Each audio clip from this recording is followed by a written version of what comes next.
बिस्मिल्लाहिर्रहमानिर्रहीम। अस्सलाम वालेकुम व्यूअर्स, मैं हूं एडवोकेट एहसन कुरैशी। आज हम डिस्कस करेंगे कि उर्दू के नफाज के हवाले से, जैसे कि आप सब जानते हैं कि हमारी कौमी ज़बान उर्दू है और आईन पाकिस्तान के अंदर दफ्तरी ज़बान भी उर्दू ही है, मगर उस पर अमल दरामद क्यों नहीं हुआ और अमल दरामद ना होने की वजह से क्या नुकसान हो रहा है। और आप जैसा कि आप जानते हैं कि बहुत सारे इतने इंटेलेक्चुअल किस्म के इंटेलिजेंट जो लोग हैं, जो एक दिमाग रखते हैं, आला दिमाग रखते हैं, वो किसी भी अपने फील्ड में वो एक्सपर्ट हैं, मगर उनके अंदर पोटेंशियल भी है, मगर अंग्रेज़ी ज़बान ना आने की वजह से,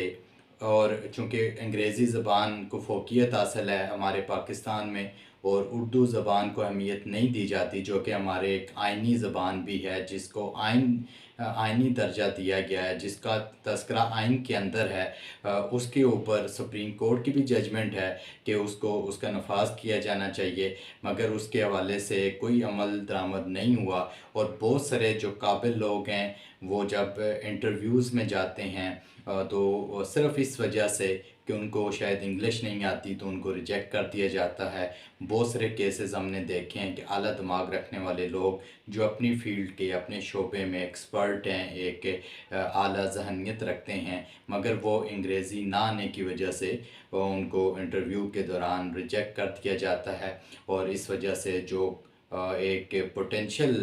लोग हैं, काफ़ी हद तक उनकी जो तादाद है वो पीछे रह जाती है और उनको आगे मौके नहीं मिलते। और यही वजह है कि तमाम डिपार्टमेंट्स जितने भी हैं उनके अंदर काबिल लोगों की बहुत कमी है। और जैसे चीन है, ईरान है, दूसरे ममालिक हैं, उनको अगर आप देखें तो वो अपनी ज़बान को ही, कौमी ज़बान को ही वो फ़ोक़ियत देते हैं। और यही वजह है कि वही कौमें जो अपनी कौमी ज़बान को अपनी कौमी ज़बान को साथ लेकर चलते हैं, उसको फ़ोक़ियत देते हैं, वही कौमें तरक्की करती हैं। वो कोई भी कंट्री हो, उसको आप देखें जिसकी जो लैंड की जो लैंग्वेज है वो अगर उस लैंग्वेज से हटकर चले हैं तो उन्हें इतनी तरक्की नहीं मिली। मगर जब वो अपनी लैंग्वेज के साथ अपने लोगों को मौके उन्होंने दिए तो उन्होंने हर शोबे में तरक्की की और दुनिया में एक नाम कमाया। सो आज हम डिस्कस करेंगे कि उर्दू के हवाले से हमारे आइन के अंदर कौन सी ऐसी शिक है जो उर्दू को डील करती है, उसको उसके नफाज के हवाले से उसका तज़किरा करती है, उसके ऊपर आज हम डिस्कस करेंगे। सो आइन का आर्टिकल 251। ये स्टार्ट करने से पहले गुजारिश है, अगर आप मेरे चैनल पर नए हैं तो मेरे चैनल को सब्सक्राइब कर लें और इस वीडियो को ज़्यादा से ज़्यादा लोगों तक शेयर भी करें ताकि मालूमाती वीडियो को ज़्यादा से ज़्यादा लोगों तक पहुंचाया जा सके। आईन पाकिस्तान का आर्टिकल 251, उसके 3 सब आर्टिकल्स हैं। सब आर्टिकल 1 के अंदर ये लिखा गया है कि हमारी कौमी ज़बान उर्दू है और जो दफ्तरी ज़बान है वो आइन बनने के 15 साल के अंदर अंदर, यानी कि जब आइन बना तो उन्होंने कहा 15 साल के अंदर अंदर दफ्तरी ज़बान भी उर्दू ही बतौर उर्दू जो है उर्दू को बतौर दफ्तरी ज़बान नाफिज किया जाएगा 15 साल के अंदर अंदर। और सब आर्टिकल 2 के अंदर ये लिखा गया है कि जब तक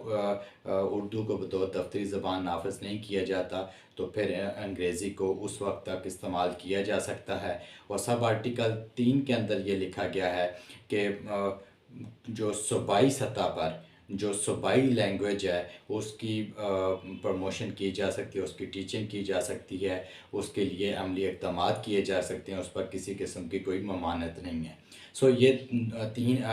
सब आर्टिकल 3 जो 251 के सब आर्टिकल 3 जो है उसके अंदर ये डिस्कस किया गया है। तो सब आर्टिकल 1 के अंदर वाज़े तौर पे लिखा गया है कि कौमी ज़बान उर्दू है और दफ्तरी ज़बान भी उर्दू होगी और जिसका नफाज 15 साल के अंदर अंदर किया जाएगा। अब आईन पाकिस्तान 1973 के बाद आज तक देखें कितना अरसा गुजर चुका मगर उस पर कोई अमल दरामद नहीं हुआ। इससे बढ़कर के 2015 में सुप्रीम कोर्ट ऑफ पाकिस्तान की एक लैंडमार्क जजमेंट भी है इसके ऊपर उर्दू के नफाज के हवाले से, जो उस वक्त के जो चीफ़ जस्टिस थे जवाद ख्वाजा साहब, उन्होंने उनकी सरबराही में 3 रुकनी बेंच ने इसकी समाअत की थी एक पटिशन के, और उन्होंने डायरेक्शन दी थी कि उर्दू को बतौर दफ्तरी ज़बान नाफिज किया जाए, मगर बदकिस्मती से उसको भी आज तक